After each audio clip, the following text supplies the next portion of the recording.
pleasure to introduce Drew King, our moderator for tonight. Drew, as he mentioned, is a Cambridge Public School graduate, an active member of the CPS Board of Directors, and a doctoral candidate in public policy at UMass Boston. And Drew will be framing our conversation today and will introduce our wonderful panel of speakers. I look forward to hearing all of them and engaging with all of you in this community conversation. Thank you. Drew? Thanks so much, Lisa. Can you hear me? Welcome, everyone. I'm very honored to be here with all of you, so many wonderful faces from our education justice movement here in Massachusetts. I want to welcome all the teachers, the students, the parents in the house tonight, in the virtual house. This has to be some sort of a record for CPS. We're getting close to 80 participants. A record virtually, that is. So a special shout out to Jennifer, Roberto, Dan, Alan, Susie, who have been working on this effort. To echo what Lisa said, as uprisings against racist police violence are surging across the nation, we know that public education has always been a key battleground for racial justice. And we think it's imperative that the education justice movement stand in solidarity with the movement for Black lives at this critical moment, and that we center racial justice in our work and in all of our movements, right? We think public education in Massachusetts is at a crossroads today with the COVID-19 crisis shutting down schools, forcing students to learn remotely. The convergence of this pandemic and the pandemic of institutional racism is highlighting and reinforcing profound racial and economic inequalities in our education system, driven by inequitable funding, privatization, high-stakes testing, under-resourced classrooms, police in schools, and zero-tolerance discipline practices that funnel Black and brown students through the school to prison pipeline.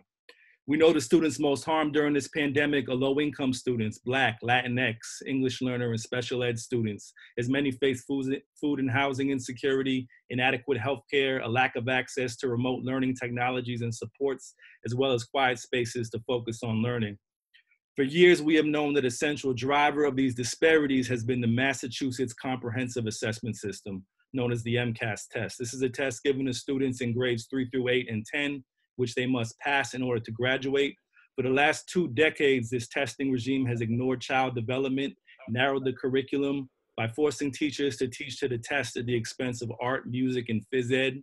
Research shows the MCAS is not an accurate measure of student intelligence or college readiness. It has not substantially improved reading or math skills.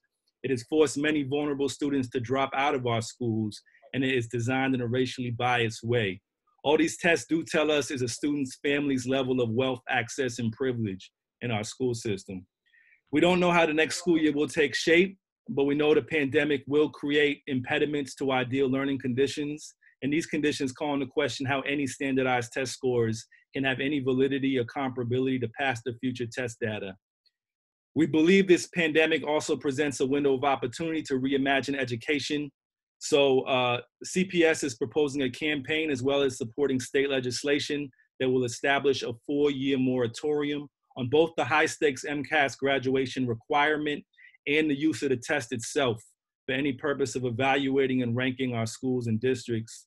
We're also proposing to establish a commission that is broad and has diverse racial and community representation, along with a new grant program to explore and recommend to the state a next generation assessment system that has a more holistic focus on the whole child and examines the many indicators of school quality, such as the model presented by MCIEA, which is the Mass Consortium for Innovative Education Assessment that Dan and others have worked on. So we hope that you will all join us in pushing an MCAS moratorium campaign and work towards reimagining public education in this critical moment and in the post-pandemic period. We think the time is now more than ever to drop the test. We know our students are more than a test score. So without further ado, we're gonna hear now from our speakers. We have an incredible lineup of education leaders in the house tonight who have been doing this work for years, who have broad depth of knowledge and expertise on these issues. They're gonna share their thoughts with us on high stakes testing, what they see as the most critical needs in education right now, and we'll talk about how we can realize our vision and goals. For audience members, if you can post questions in the chat directed at specific speakers, let's not bombard the chat with lots of comments. And let's try not to post too much in the chat while panelists are speaking. That would be great. And don't forget, we are going to have time for breakout groups. We're going to have some time for Q&A at the end, and then we will have breakout groups where participants can interact and share their experiences. First up, we have an incredible leader. Ricardo Rosa is a CPS board member. He's co-chair of the New Bedford Coalition to Save Our Schools. He's an associate professor of public policy at UMass Dartmouth. He's the author of Capitalism's Educational Catastrophe and the Advancing Endgame Revolt. The book looks dope. I want to read it. His research interests include curriculum and instruction, language policies, and social studies education. Ricardo, you can take it away. Well, thank you very much, Brother Drew, and I appreciate the words on the issue of race and racism. I think that we should have been paying attention and sort of, working on these issues. And I know CPS has been doing so for a long time, but we should all, have been focused on this issue and honing in on it, particularly now. Very often we think that speaking about racism, if you speak about racism, you're eliciting racism, as if, speaking about raining, if you speak about raining, it doesn't really mean that you made it rain. So I see a lot of what's before us in terms of the educational reform movement really as a whiteness protection program, and I also think it's about class warfare. And I also think it's about patriarchy, given that it's an attack on a field that's predominantly fueled by women, right? So I think these things are incredibly important to discuss. The title of this session, Healing Our Students, is both powerfully pointed and moral, in my opinion. I have a colleague that works at the University of Massachusetts, Dartmouth, in the Crime and Justice program.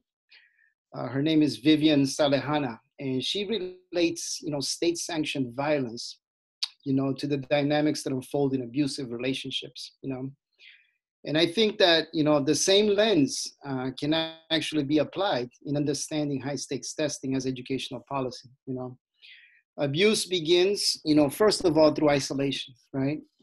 So in the case of these tests, isolation really begins with the fact that the test is normed on a bell curve, and the bell curve is not really designed to be closed, as we know. So what it's designed to do really is to re-victimize victims. You refuse to speak about socially engineered inequalities like poverty, like structural racism, like white supremacy. And you make students, living in poverty, disproportionately of color, immigrant, and so forth and so on, the focus of the problem.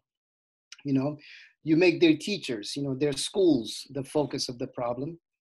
Not that we don't have some dynamics in our schools that have to be worked on, we do. High stakes testing is certainly not the cure, however. So after we isolate the victim, the abuser then seeks to control and manipulate, as if, if you say, if you do what I say, we're going to close the achievement gap. As Diane Ravitch has so brilliantly pointed out, these people don't even know what the achievement gap is.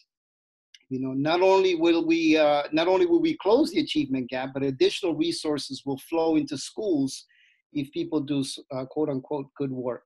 I mean, this is what abusers do, right? They get us to believe that we need them to stay alive. If schools and those within them are not vulnerable, they must be made so as to be controlled. So I believe that, this struggle against high stakes testing will be won, in my view. I believe that we're on the ethical and moral side of history. But before it is won, just like an abuser, we'll get the apologies, the promises of change sometime down the line, just like, Brown 2, Brown versus Board of Education, the second decision, with all deliberate speed. This is the type of language that has kept our schools segregated till today, The question that we need to raise, I think, is, how do we escape, this abusive relationship, right? I'm no longer interested in speaking truth to power. I think that people in power already know what truth is. Our focus as people hopefully working through organizations is to involve ourselves in organizations seeking to take power. Bertolt Brecht, once wrote a poem called The German War Primer, where he writes, General, your tank is a strong vehicle. It breaks down a forest and crushes 100 people, but it has one fault, it needs a driver. So I wonder, what happens when we refuse to drive? What happens when we refuse the test in mass? What happens when we delegitimize,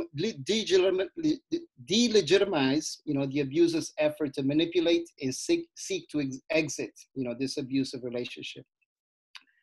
The problem with testing, and I'm going to keep it short. I know I only have 5 minutes, but the problem with testing is that it's really the oxygen, that fuels a great deal of the problems in education, right?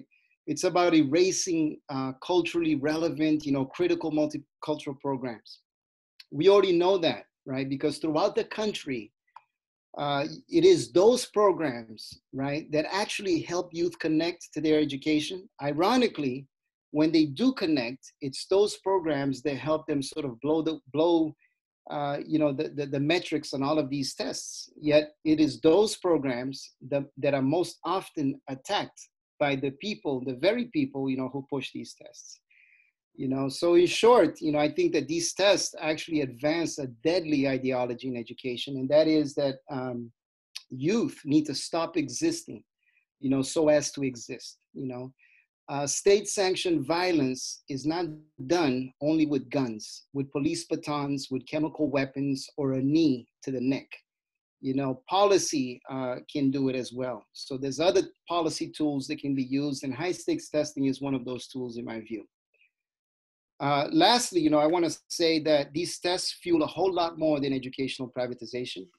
When school systems are irrelevant to the needs of youth, you get an increased likelihood of oppositional behaviors, leading young people into the possibility of contact with school-based disciplinary regimes that further, socializes them as the problem, and it increases the likelihood of contact with the criminal justice system. The numbers behind these tests also helps to fuel gentrification in our cities, in the movement of wealth out of our communities. In the midst of all the talk about looting, right, we need to talk about the racialized looting of our schools, throughout Massachusetts and throughout the country. So, there are other issues other than high stakes testing that we need to discuss, however. The resistance to high stakes testing is a key piece in reclaiming public education. And as we think about the resistance and the alternatives, it's absolutely critical that we center the voices of those most marginalized by policy, communities of color, in all of their complexity. I don't like using the term communities of color because it collapses a whole lot of experiences into one umbrella. But I think we need to understand it in their full complexity. We need to understand its effects on undocumented students. Otherwise, we recreate, reforms that re-victimize victims. So as a coalition, there are a number of things that we've been thinking in terms of reimagining education. Certainly, and I'll only mention just a few for the sake of time, certainly instituting policies that prioritize mental health in our schools. We are fighting to get rid of all police officers from our schools. The research is very clear, they're not needed. In instances where you have school shootings, for example, and by the way, the lack of safety in schools, a lot of that discourse is overblown. Schools are relatively safe spaces. And in many of those spaces where there have been mass shootings, police officers have been present. We believe that, more money should be spent on school adjustment counselors, school community liaisons, social workers, and I can go on and on. And we're also fighting, just to name for a few things, we're also fighting for participatory budgeting in our schools. It's time that we talk about democracy beyond elections. We need to talk about real decision-making power regarding where the money goes, and that's something that needs to happen in all of our communities. Having parents come in and just sort of chaperone and do these, symbolic gestures of involvement, school involvement is really old. We need to talk about different systems, different structures, And, you know, we need to understand, very lastly, we need to understand that higher educational policy, public and social policy is K through 12 education policy, and we need to respond accordingly. You know, our school committees should initiate or sign on to statements supporting Medicare for all, the Green New Deal, you know, universal basic income, greater control over corporations, giving public bailouts of these companies. You know, at the local level, school committees should sign on to a moratorium on evictions, on foreclosures, and so forth and so on. So I feel that all of these spaces are incredibly important, and I look forward to continued dialogue, deepening this dialogue. Thank you very much for inviting me. Thank you so much, Ricardo, for that powerful and brilliant framing and analysis. Your the metaphor around the testing system as abuser, that is, you know, seeking to control schools and students of color, and framing teachers and students of color as the problem, almost the system blaming the victim, you know, for societal ills. Also, testing is part of state sanctioned violence. I really appreciate your insights.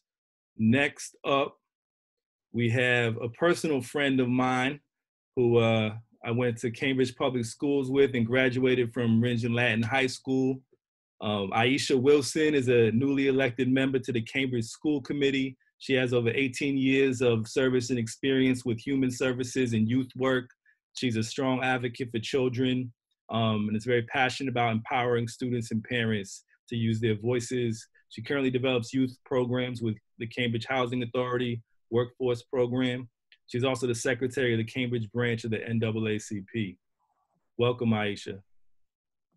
Thank you, Drew. Thank you so much for having me. Lisa, thank you. And thank you to Citizens for Public Schools. And thank you to everybody in the audience.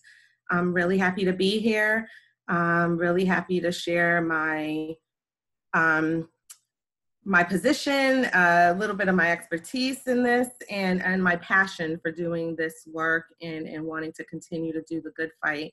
Because as we know, we definitely need the folks that are in this for the long haul in terms of really wanting to reframe and restructure what education looks like for all of our young people to be successful, and specifically for our most marginalized and disadvantaged students. And so, as Drew mentioned, I am a newly elected school committee member. I also work for the Housing Authority with a program called the Workforce Program. So my site is actually based at the high school. And so I've been there for 6 years, and I've seen many of the injustices and inequities that our young scholars experience day in and day out by being in our in the high school setting. And I think that this is what really fueled me to want to run for office, because I felt like my voice could be a positive, active one in terms of really seeking change and not letting go until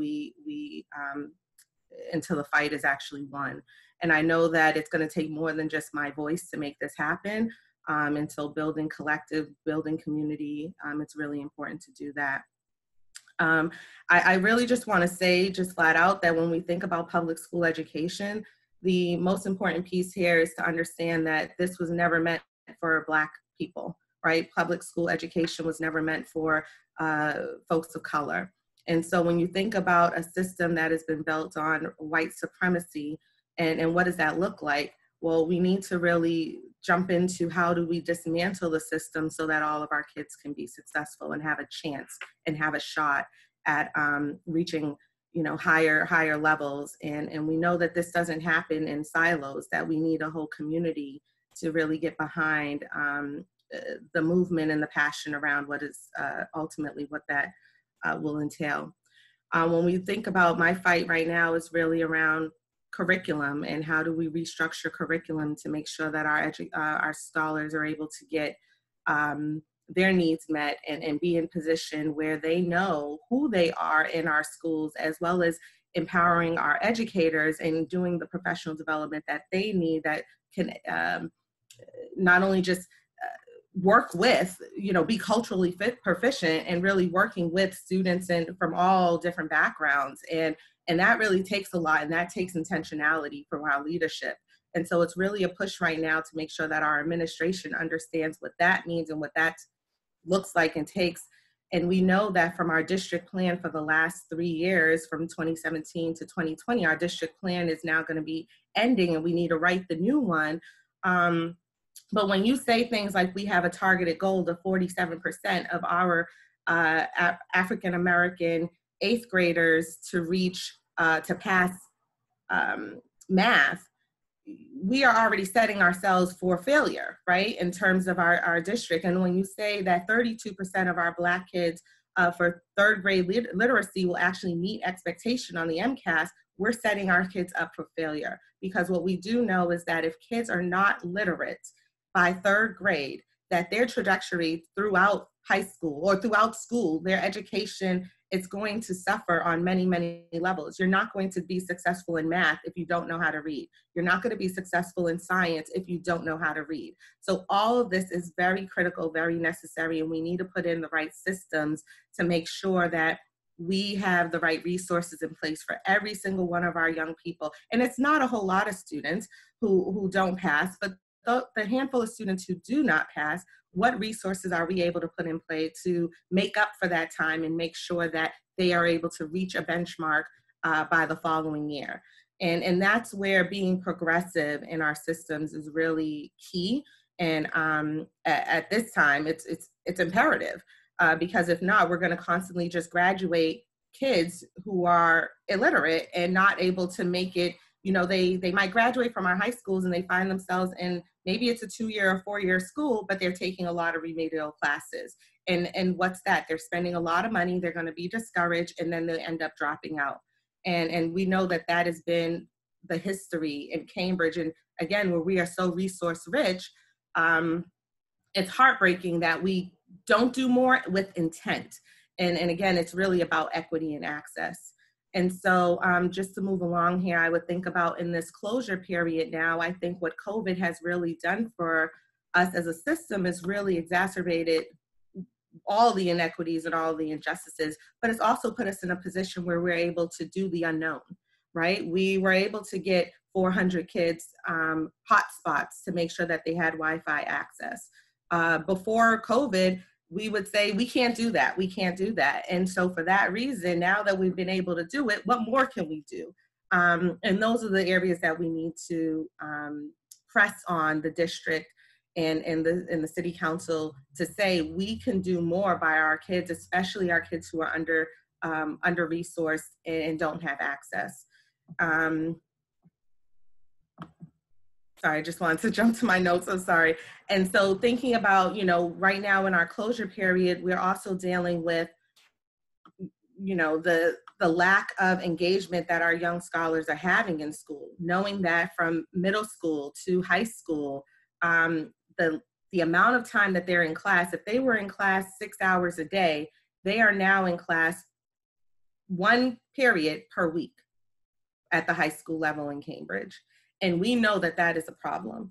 We know that our kids are not getting, and when they have this class every single day, Monday through Friday, and now they're in class, you know, they'll have their English period 1 day a week. Well, we know that what the outcome is going to look like for our kids. They're going to disengage. They're not, you know, their sleeping patterns are already off. They're really in a place right now where they don't know how to get back into the structure or the rhythm of academics because they fell off, right? The first week or two of the closure, although there was remote learning and engagement happening, it wasn't happening across the board. And that really set us up to be in a place where it was hard to get kids now re-engaged where they needed to be. And so I think this all comes back to, you know, where we are on testing and MCAS. And I appreciate this forum and this conversation because what we do know is the fact that our scholars did not have to engage in MCAS right now was great. And that was helpful to many of our teachers, but it also was like, now what assessments do we put in play because we know that our young people are losing out on learning time and that the makeup for the fall is going to be heightened on so many levels. And we want to make sure that that the resources are in place so that they can make up for that time. But we also want to be intentional in naming the beast, naming that we have not done the best job we could. And I know that that's not just Cambridge. I know that that is nationwide, right? That a lot of our scholars are losing out on education during this time, and the most vulnerable are students on disabilities, our ELL students, our most low-income families, that they do not have the resources in order to make up for that. Those parents are unable to be at the table with their scholar to make sure that they're getting each and every lesson in and that they are fully engaged. And so that's been really a lot of the fight that I've been pushing out there, is making sure that, you know, in order to really dismantle what structured racism looks like, we really have to start with these high stake testing and understanding that it does put an emphasis on Black and Brown in our most disadvantaged, and that and that it's very clear that these things have not worked, right? It's very clear that this assessment, I want to say I was probably the guinea pig back in 2000. I was the guinea pig for this, and we did not pass. So the state didn't pass. And so then for that to be the structure and system that we have now found ourselves in, well, we're really setting our people up. We're setting our scholars up. We're setting our teachers up. The teachers don't have time for relationship building. They don't have the space and capacity for troubleshooting different things that come up for our young scholars in their classroom. Many of our kids are dealing with food insecurities and a whole bunch of other traumatic challenges that they're faced with. Our educators don't have the full capacity to handle what does that, every inch and nook and cranny of what each child needs, right? We're trying to build more of our social workers into our schools, and that's wonderful. We have 2 new social workers at the high school, which has been passed in this year's budget, which I'm excited because I'm also a social worker. And I think, you know, we need to do more with that. And I think the conversation around policing and officers in schools, where they're having that conversation right now in the city council, and really thinking about what does that look like, and what does that mean to defund the police department, when we know that in Cambridge we have a unique system around what policing looks like, and that our police are in a position where they are in our schools. They are doing a lot more hands-on relationship building with our scholars than maybe many of our educators are doing. And so it's a different, unique kind of conversation that we need to have, but we want to make sure that the hearts and hands that are on the ground working and servicing our kids to meet their needs, that we continue to fund that and support that, and, you know, and understand that the high stake testing of MCAS is not working for us in our systems, but it does give us some proof in terms of where our kids need more, but it's not the proof, right? We need to be able to do better. We need to be able to find other assessments that can give us that information and hold educators and the district accountable for pushing out curriculum that will really change and transform what education looks like, especially in a public school system. So thank you so much for your time, and we'll talk more in the Q&A. Thanks so much, Aisha. I really appreciate all your powerful comments and insights. You're always reminding me that you can use your role on the school committee to fight and dismantle white supremacy and racial inequality in our schools. It was interesting to hear you talk about all the major social and emotional needs students are going to have that need to be prioritized when schools reopen, rather than drill and kill test prep for meaningless standardized tests, and also imagining what alternative forms of assessment we can put in place to see what students actually need. Next, I want to welcome Beth Contos, who many of you know, president of the AFT, Mass Teachers Union, a member of the CPS Board of Directors, a steering committee member of MAJA, that's Mass Education Justice Alliance, former history teacher, and a tireless fighter for students and justice. Welcome, Beth. Thanks so much for introducing me. That's great. Yeah, so I'm on leave. I'm a social studies teacher at Salem High School, and I bring a teacher's perspective to the discussion on high stakes testing.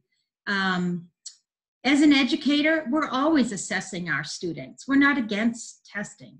right? We talk to them, we quiz them aloud, we ask them to write about a passage they've read, or we give them a problem to solve, and we give them the tools to solve it, right?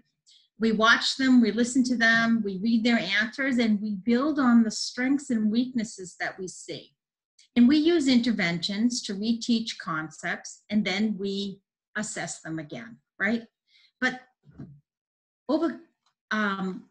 what we don't do, it's that high stakes part of the testing, right? That accountability that then blames the child, or blames the school, or blames the family, right? That gets in the way of teaching the whole child. So we have communities with low test scores, right? And that can be attributed to various factors. I think we know what most of them are, everyone here at the table, but let's just name them. If we have a high percentage of the student body that are English language learners, that can affect it, right? If we have high percentage of the students that are special education students, but then we also have students with gaps in learning because of housing insecurity. Maybe they've had to move often because of an unstable job market for their parents, food insecurity. But I gotta say, the most impactful is poverty. And we see the correlation of poverty to low test scores. So we can stop testing and just ask for the family's tax returns, and we would save the Commonwealth about $33 million a year that we spend to create the tests, and millions more to store safely and distribute the tests, to give the test, and then give the makeup tests for the kids who either don't pass or didn't come the day the test was given. All that money could be redistributed to our school budgets to enhance the learning experience. The problem intensifies with a combination of racial segregation and economic inequality that's being created with years of inequitable access to adequate housing, available mortgages, redlining based on color, all directed by our federal government with the underwriting of loans for white people, but not for people of color. So there's a book I've been reading, The Color of Law by Richard Rothstein. Go see that for the full picture of what we've done for the housing inequities of today, and your blood will boil at the way segregation based on race and economics have occurred, and the long-term consequences of those inequities today, okay? And what it has done, it really shows segregation based on race and economics have occurred. The consequences of underfunding our schools in particular, but our communities as a whole, is what is, Aisha mentioned, Ricardo, dead on. If we don't take care of our communities, we don't take care of our schools, where are our kids going to go with this? They're not going to be successful if we measure them with a yardstick that isn't appropriately sized for them, okay? And to add to that, the unfair way we've financially supported our schools with tax money from the community that the school is in. Obviously, poor communities have fewer resources to work with than a wealthy community. And poor communities can't add to the school district budget the way that a Wellesley can, right? So if you look at Lynn and you look at Wellesley, Wellesley spends about $24,000 per child, and Lynn can only spend just over the Chapter 70 funding at about $13,000 per child. And yet the needs are greater in Lynn, right? So you can't tell me the $24,000 and the $13,000 provide exactly the same education to that child, right? So poverty, poverty, poverty. As Aisha clearly stated, we need resources, and we need to make sure that the children have reading and math supports to make sure their gaps in understanding are fixed. And those gaps have to, those supports have to be delivered where the gaps are. So if they're having trouble between second and third grade, we need to intensify the interventions at that point. But many times we have students that transfer to our school system, and they might be freshmen in high school, and they're not proficient in English, or they're not proficient in their math. We need to provide intensive supports, and that's where we need to use our Student Opportunity Act money. And, you know, we had a big win last year, right? And without the pandemic, boy, would we be in a different place right now, right? But we're going forward because we still had that win, and we're going to fund our schools based on a brand new formula that's going to take into account poverty, special ed. It's going to take which that we have, okay? We've created this system where we have to control and to take over the poor districts that we created ourselves, right? I would argue that the high stakes testing is the actual problem, right? In districts that have been taken over by the state or are marked low performing based on the test, those educators are under pressure to improve the scores over and above all else on the next round of high stakes testing so that there aren't further punishments. So they drill the kids and they test them to see if they're improving. Then they drill them again, and it's repeated over and over again, right? That type of education is joyless, but brings joy and increases actual learning and broad thinking are project-based learning, group work, discussions and debates based on topics of interest. Just drilling facts to pass a test is not as valuable as applying the facts to a project, right? We know this. So as an educator, I want to tell you how MCAS takes over your life every spring. I taught in a high school, so I'm going to talk from the high school perspective of when we give the MCAS test in our schools, all learning shuts down for days, all day. The students have all day to take the test. Many students use the extended time, and there's space throughout the library and the auditorium and in the other resource rooms and in computer labs, right, for extended time. So nothing else gets done in those days. If I'm a student that I'm done with my testing and I'm working on a project, I can't go to the library and do any research. I can't use the computer lab. On the high school level, many students are given, that aren't being tested, are given the morning off. They have a 3-hour delay, so it's quieter in the school. Many of those kids don't end up coming to school that day. They feel like it's a day off. And if they do come to school and they come just for a shortened day in the afternoon, many of the teachers don't teach anything new, partly because so many students will still be testing, or the students who don't come to school at all. So they don't want to miss out on, the teachers don't want to introduce something new on that day. And on MCAS testing days, there are no special education services delivered because the special educators are all busy instituting the test, right? So it's very stressful for our English language learners, for our special education students. And I'll tell you, I have seen students come back year after year because they didn't pass. They got a certificate of attendance. But they come back and they take that test because they want a full diploma so that they can go on and go to school, you know, higher ed.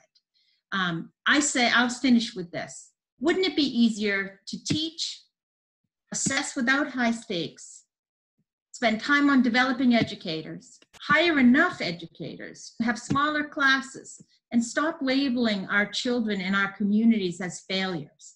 It becomes a self-fulfilling prophecy as our wealthier families vote with their feet and go to another district, or they go to a private school. And then we're left with students who then, it feels self-defeating to take a test and not do well. So for 30 years, we've prioritized testing over the needs of our children. And I think it's clear that it's not worked. Aisha said this. She probably was the same age as one of my daughters who was the beginning of this whole experiment, right? It's time to start assessing a school and a child's experience on other measures, other than high stakes testing. And we can talk about this all day because we know there are better ways to do this. Thank you. Yeah, thank you so much for that incredibly valuable teacher perspective, and talking about how this test undermines curriculum and kills creativity of teachers, and your intersectional analysis with how it's tied to disinvestment in communities, and the funding disparities across this state. I think Massachusetts has one of the most unequal, widest funding gaps between the highest and lowest spending districts in the country, which should be mentioned. I think lastly, I believe we have Freddy Fernandez in the house, middle school student from Orchard Garden. And it's so important that we hear from him as a student, as he is on the front lines, most directly impacted by all these issues. Freddie, are you there? Yeah. All right. Welcome. Thank you for having me. Yeah, I haven't wrote much, but here's what I basically wrote on what I think on MCAS. Hello, my name is Freddy Fernandez. you tilt your screen a little bit so we can see you? Oh, I apologize for that. All good. Right there, is that good? Great, thank you. All right. Hello, my name is Freddy Fernandez. I am 12 years old. I am Dominican and American, and I was born here in Boston, MA. I speak 2 languages, English and Spanish, and a little about me is I like to draw, play video games, and play sports. I like to help others whenever and wherever I can, and one of my goals as a person on this planet is to inspire others because I believe all of us humans can make a difference in this world to make it a better place. Today, I will be talking about why I think MCAS is a waste of money and time for the district, teachers, and students. And meanwhile, I do understand teachers need to see where students are at learning-wise. I think that teachers are more than capable to make a test of some sort to see where their kids are. So basically what MCAS does. And basically the school spends a lot of money, or just the district in general spends a lot on MCAS when they can be using that money for other natural causes, like helping the students get a better work environment or the community, etc. But I think that, I think district shouldn't be spending this much just for something that I think the teachers can as well do the same thing. And I hope one day this can make a difference. And yeah, pretty much it. Thanks so much, Freddie. We really appreciate that. On the ground perspective, you're in the schools. And we appreciate your comments about moving the money away from the test, defunding the test. I feel like that theme has come up a lot tonight, and it reminds me of the defund the police movement that's taking place simultaneously in this historical moment. So now I believe we will have a little time for some Q&A. We have a lot of insightful comments in the chat, a few questions. Let's see here. We have one question from Michelle. How do you see testing as it relates to the assessment industrial complex? Ricardo, I don't know if you want to take a first stab at that one, and or other panelists can feel free to respond. Testing in relation to the assessment industrial complex? Yes. Well, I mean, it's certainly part of the assessment industrial complex. You know, Right. I put up a quote a little while ago by Rupert Murdoch, you know, who sees public education as a $500 billion industry and claims that he wants in. You know, the reality is that a whole lot of what's going on is about profit. There's no doubt about it. You know, I'm not concerned only about testing. I'm concerned about, you know, this new industry that I'm seeing developed, you know, on whole sort of social emotional learning. You know, there's elements of good sense in that.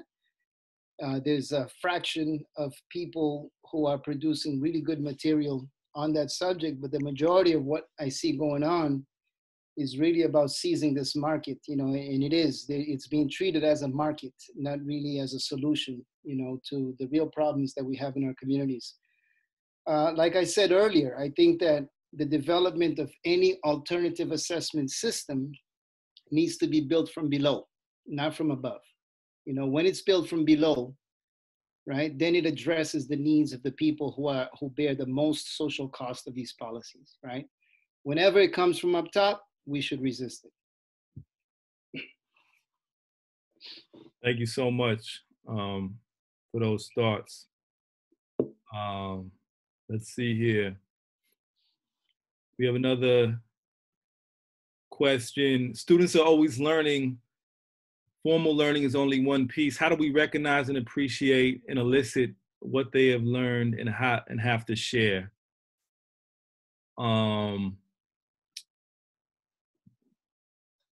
Beth, do you want to? Sure, I'd be happy to. So much of the work I did at Salem High School was project-based. So there might be a topic that you're going to cover, World War II, and there'd be aspects that a student would need to walk away with, you know, some pieces of knowledge. But the way they demonstrate what they learn could be by making museum pieces. You know, they study about the Holocaust, or they study about some aspect of how industrialization grew during that time.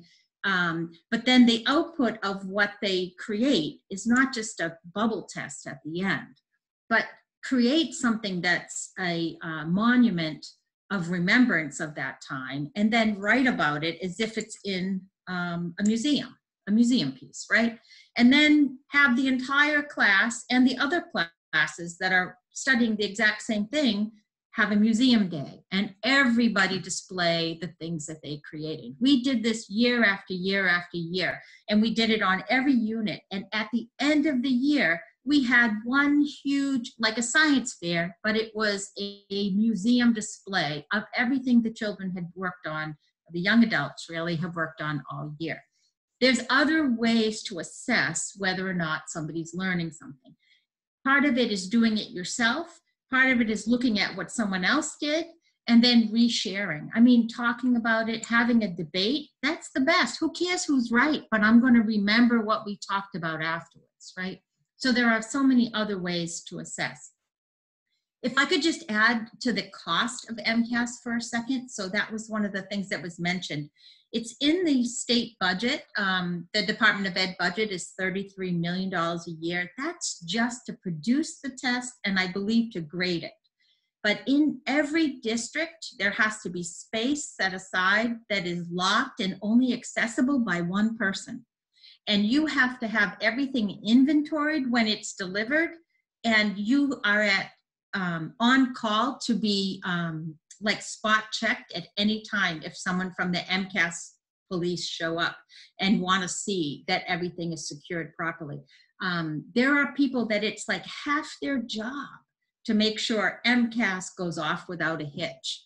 So if somebody's making $70,000 a year plus benefits, if half of what they do is all about MCAS, that's only one school.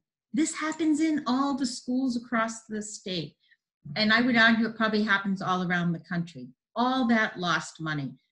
And for the schools that are afraid they won't do well on MCAS, they are constantly trying out different computer programs that they can use to assess whether the kids are on target for learning. So it's constantly teach, drill, drill and take tests.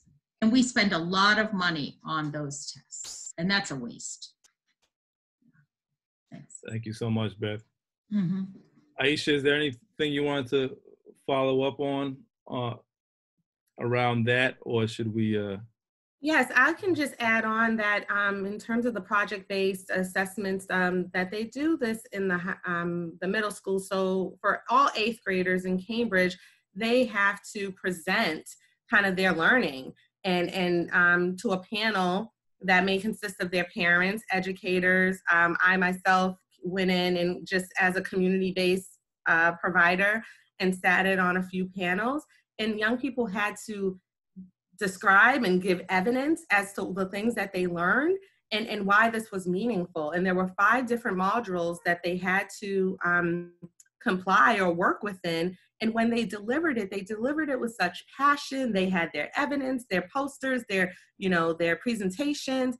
And that is what we need to be doing. That is how we actually put the onus back on the young person to say, this is what I've learned. This is how I learned it. This is what this means to me. And just that ability to be joyful in that process is really key to learning. It should be an experience that is fun, that, learning might be hard, right? Because you're learning new things, but once you get it, it should be like this, woo, and it's this place that if we're not putting a lot of, joy or the growth mindset into this process, then we're going to lose it on our kids. And it really, that kind of starts with our educators, right? Our educators really need to have that growth mindset that every young person that comes through their door will be successful. And I have everything that in my power. I need to give them everything they can to be successful, right? That should never be a bottom up. We should never look for our young people to come in the door chippy, and ready to be learning. No, our young people, just like our educators, they're coming in with a lot of baggage. But, as educators, we know how to channel that a little bit better. And for young people, they are learning this process. And so we really need to provide them with the spaces where they can learn, where they feel engaged, where they feel like they can make mistakes, but they're learning through that process and do it in collaboration with their peers as well. So that's all I have to add. Thank you. Thank you so much. We got one question from Chip Wood asking why moratorium and not elimination. He said moratorium is just a stay of execution. I think many of us on this call are down for the abolition of the MCAS. I think the thinking of CPS and others was still trying to push what we thought was a winnable campaign, and that and perhaps moratorium because perhaps we'd have to more fully flesh out an alternative assessment system to put forward to people before calling for the complete elimination of MCAS going forward. But I mean, Lisa or folks can feel free to jump in, but. We definitely want to eliminate, but this was a great opportunity to take advantage of the pandemic time and get it out for this year. We're working on trying to get 3 or 4 years suspended into the future. And then once we don't have it for a little while, it's easier to say, see, we don't need it. So. Thank you. We also had a question from Shelley. High stakes tests such as MCAS are required by federal programs such as Race to the Top. Would there be penalties if states and school districts were to disinvest from such tests? The school districts pay for tests. Could districts save money by disinvesting from them? I feel that many of you have addressed parts of that question. Part of our campaign proposal, and that in the state legislature, also includes a written request to the U.S. Department of Ed for a 4-year waiver from state testing while new alternatives are explored and developed. FYI, I'm looking through here. I don't know if any of our panelists have anything more to say about what is the real cost of testing for the school districts. How much do they pay? I know someone posted in the chat about the social and emotional costs for all the educators and the students, and the time wasted. It was very interesting. I can just jump in. I mean, I don't know the dollar amount on how much we spend, but yes, when you think about the social emotional turmoil that we put our scholars through, as well as our educators, I mean, that's priceless, right? Like at the end of the day, there's no coming back from that. They always say, eat a healthy, well-balanced diet, have a good breakfast and all this stuff. And again, how can you say that to families that may not have these things? That alone puts stress and trauma on families from the night before. Having a good night's sleep when you don't know if you're going to be able to have a good breakfast the next morning is a stress on families. And so, that we really need to take that whole fundamental process out of the picture in terms of how we are assessing where our young people, what they gained when it comes to, math, reading, history, or science, physics. We really need to be in a position where they're able to do the project-based testing with evidence-based learning, and they need to be able to be in a position where, especially for our third graders, where learning to read, that should be something that is fun, that is engaging, that really is looking for where they are in the comprehensions, that different levels of reading and retention and everything like that. Not that it's just teach to test. We need to be doing that more in terms of a relational process. Thank you. Freddie, you brought up the incredible waste of money and time that you think this testing system is imposed on you and your peers. Do you have any thoughts on where you think those resources could go, or what you think you and your friends really need in this moment? Like where the money could go to, like, well, here I wrote it can go to helping students get a better school environment, help teachers, or help people working, or helping the community and stuff like that, and helping with other natural causes and stuff like that. So yeah, I definitely think the money can go towards stuff. Thanks so much. That sounds like a good platform to me, defund the MCAS. I think we just have time for one more question here. Stephanie, thank you for your question. Stephanie says, I personally do not believe high-stakes testing is the best accountability measure, but I feel proponents of MCAS would argue that the test is necessary to make sure teachers are doing their job and teaching all students. We hear this argument a lot. They may say that high-stakes testing is the only way to really measure the effectiveness of instruction. Can someone speak to that and ways to hold teachers accountable without high-stakes testing? Can I answer that? Can I, yeah. Please. All right, so we've talked about this quite a bit as educators. They were trying for a while to use a particular test score against the teachers that the child had that year. But if you think about it, if I'm teaching 10th grade, the child had 10 years before me, right? So while education is an accumulative process, and children come from other districts into our district, and if they're testing and not testing well, we don't know, a lot of kids have big gaps. So we don't put much stock in these tests anyways. So even for children that may have been in your school system for their entire life, but there are other things going on. My children went to museums on the weekend because they had parents who could afford to do it, right? So they had such a broad spectrum of knowledge that a child who doesn't come from privilege, who doesn't come from wealth, may not have, right? So to pit one kid against another, one school against another, and then blame it on a teacher, we're not in control of what a child doesn't have. But what we can do is try to build them up and use our resources to help them get what it is they need. I just have no faith in the tests themselves, other than they are a wonderful judge on a child's poverty. And that's, so. Thank you. I have to say, as a faculty member at a university, we're not judged by high stakes testing. We have one of the best university systems in the world. Last time I checked, it's really about us sort of self-assessing, doing a self-study of sorts throughout the year, documenting that. Our peers evaluate us. Our students evaluate us. There's a whole range of ways that we can go about it other than high stakes testing. Thank you so much, Ricardo. Right, excuse me for interrupting. I think it might be appropriate, and maybe Dan, you don't want to talk about this, but there is a consortium called the Massachusetts Consortium for Innovative Education Assessment that's taking a very formal and practical, and as an Orchard Gardens teacher in Boston, I've been involved with it, where there is an alternative to putting all of the focus on standardized testing, and it's performance assessments, and teachers are creating those assessments and getting very rigorous coaching.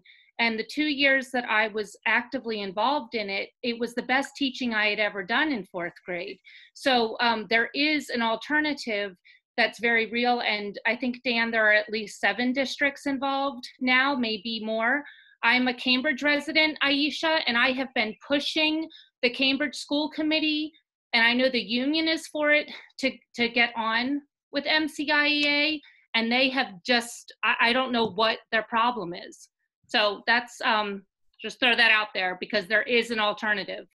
Yes, thank you. And I am well aware of that alternative and been talking about how could we just pilot some of that in some of our schools, because we know, like, some of our teachers, they're on board, they're down to do it, but it needs to come. This is something that has to come from the top, and I've been pushing on it. A couple of my colleagues on the school committee are pushing on it, and we will continue to do so because our voices need to be heard. But I mean, I'm happy to speak to you more, maybe offline, to see how we can build, again, a movement around how we can make this really happen in the District of Cambridge. Thank you. Thanks so much, Aisha. And I want to give a big virtual round of applause to our incredible panelists for taking the time out to come out tonight. We really appreciated this powerful conversation about pushing our education justice movement and resisting high stakes testing.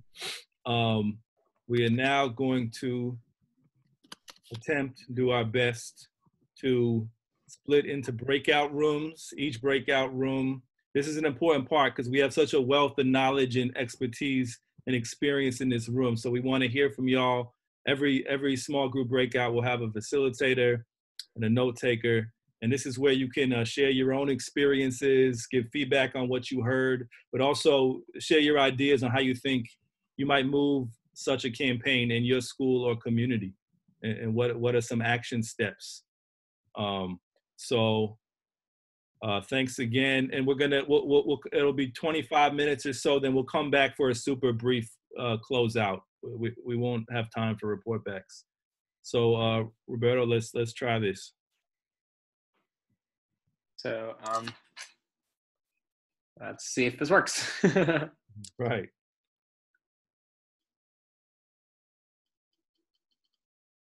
Okay, and now let me make you a host again.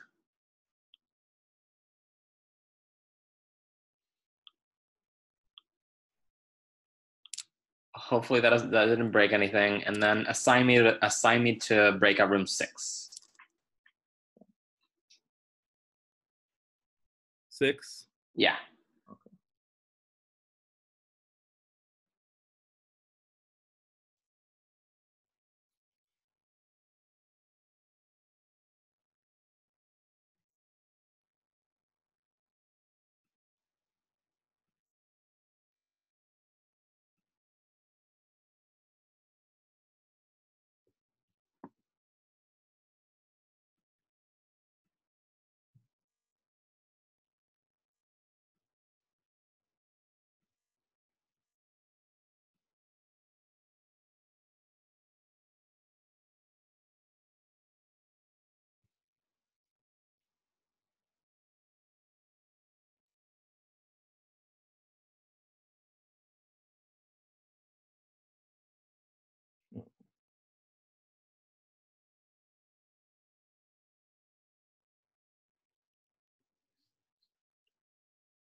Something that came up like at the very last second in our group.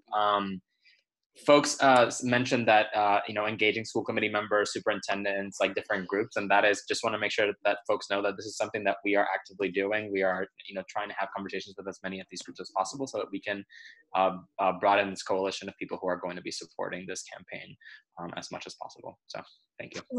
Can I remind people that in the end, the authority is in the state legislature. So this will end up, it will be a campaign in the state legislature, and every community in the Commonwealth of Massachusetts has a state rep and a state senator.